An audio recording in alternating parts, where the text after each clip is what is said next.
a protocol droid into a worker drone, I get the feeling that that's going to be something a little harder to do. Yeah, absolutely.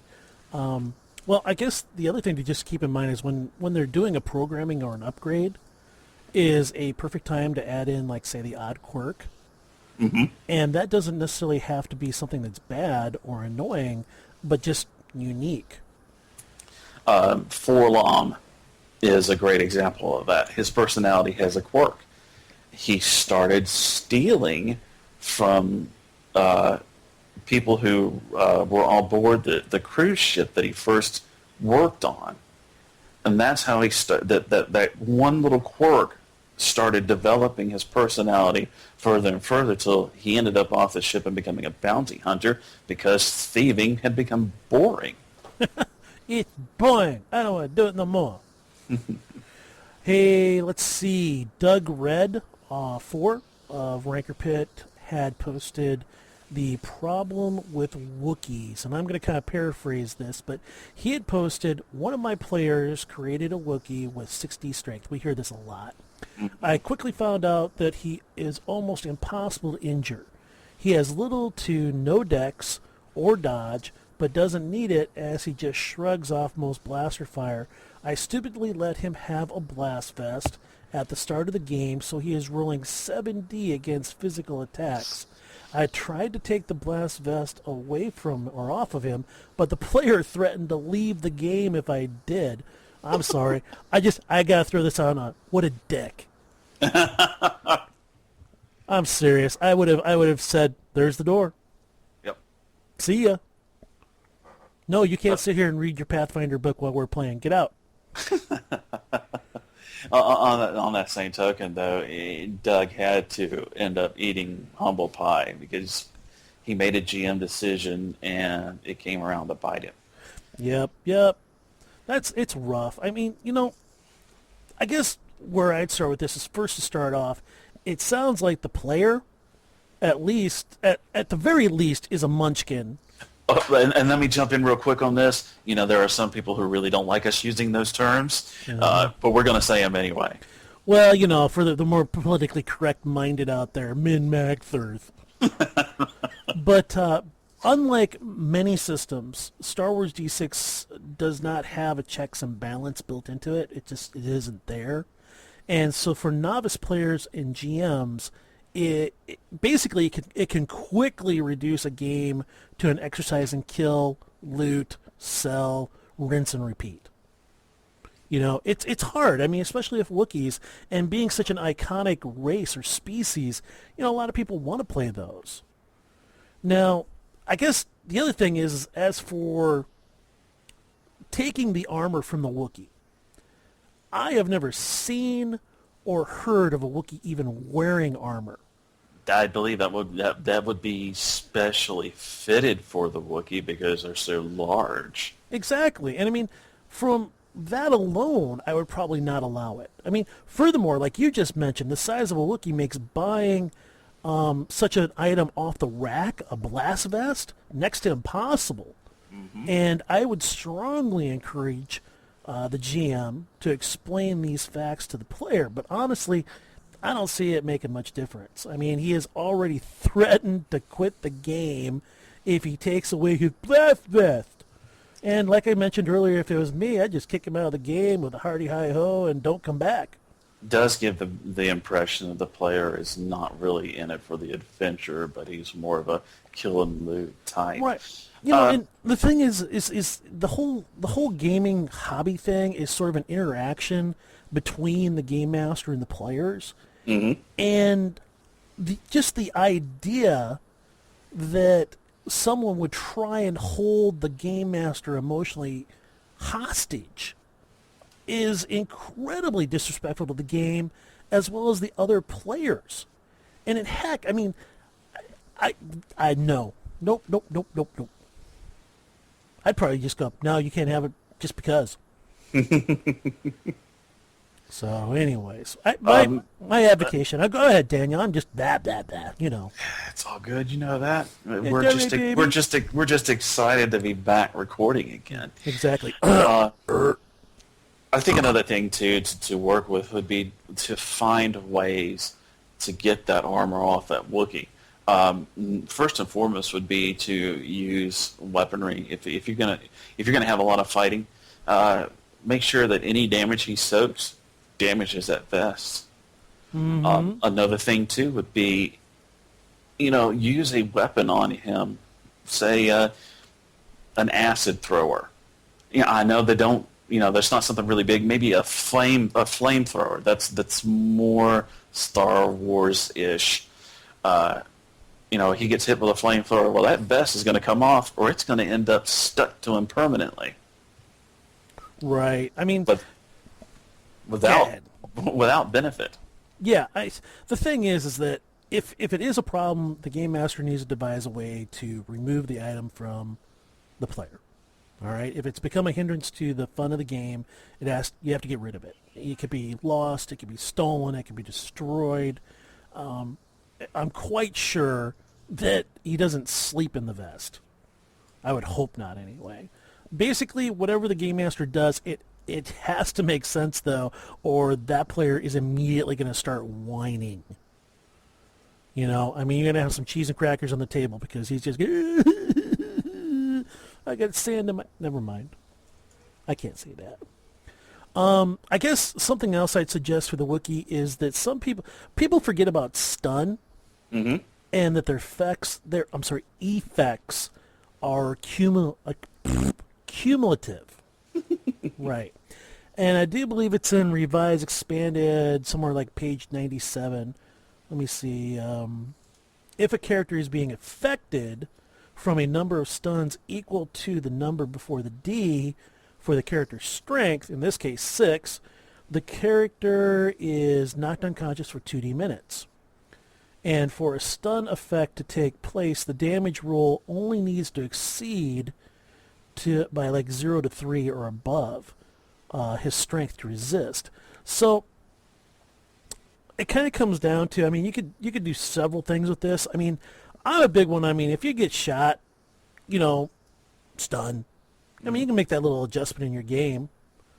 There'll be probably some, crying and.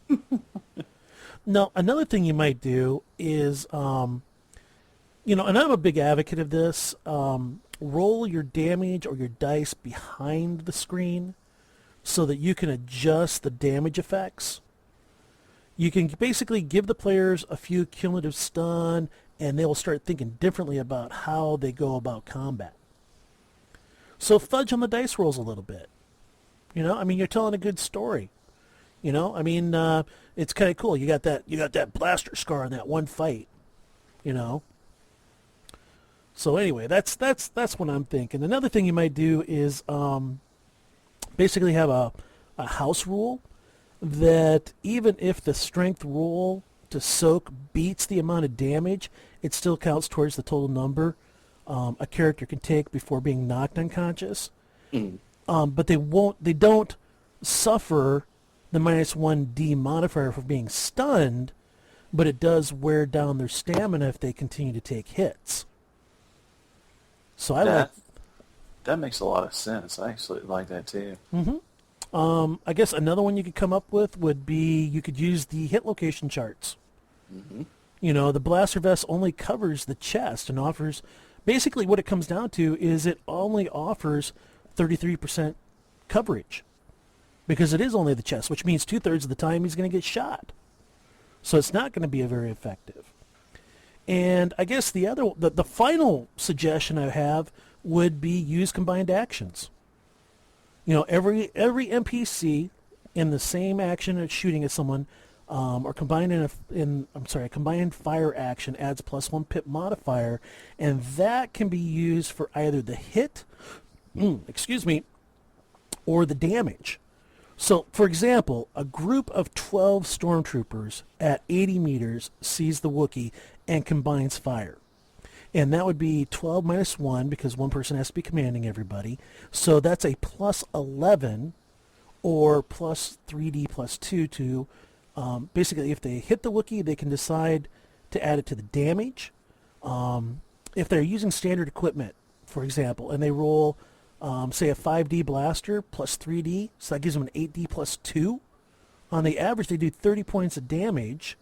The Wookiee has a 6D plus 1, so he averages 22, and that is a difference of 8, which means that every round of combined fire on the Wookiee is on average going to take take a wound, and is 1 damage point away from being incapacitated.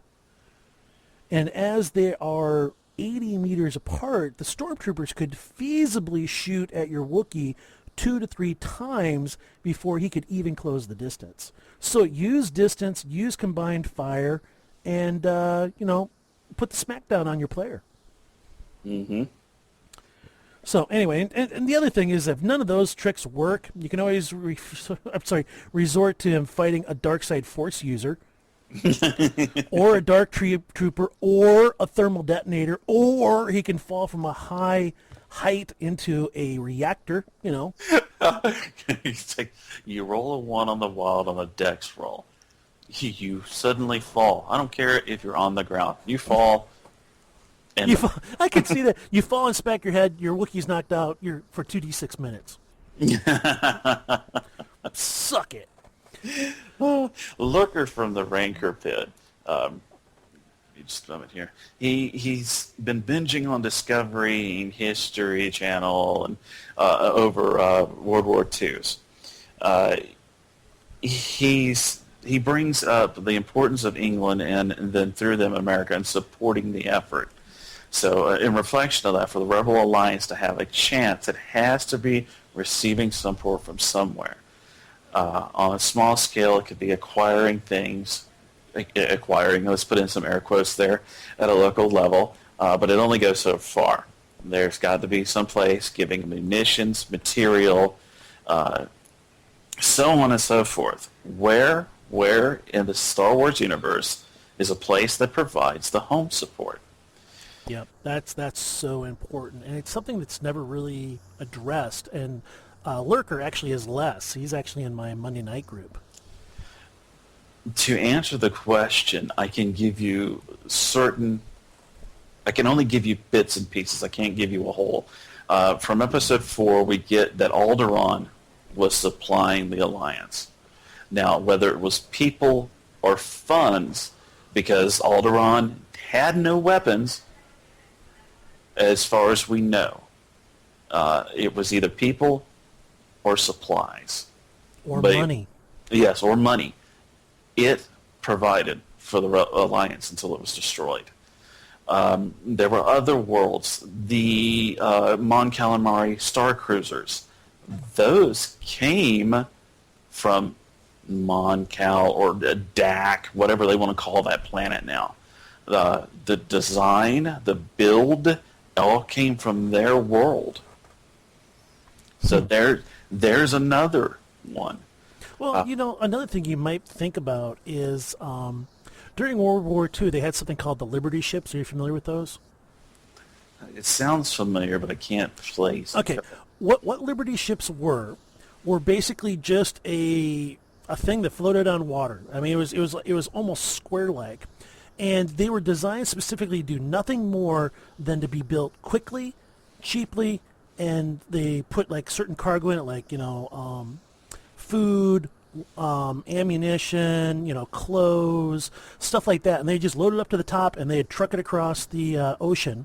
And the idea was that even though the German U-boats were just tearing everything up, if they sent enough of them, some of those supplies would get through. So America, with its really huge industrial base at that time, was cranking out several hundred of these every day, rolling off of the production lines and heading on over there. And I think like maybe almost a third of those things were sunk, never even got there. But it was just the sheer volume of them being able to do that. And I was thinking about using something like that, excuse me, in my Star Wars game. If you really want to get into logistics on a Star Wars game, personally, I feel that's kind of taking it a bit far, but at the same time, it makes for good story. have your players be part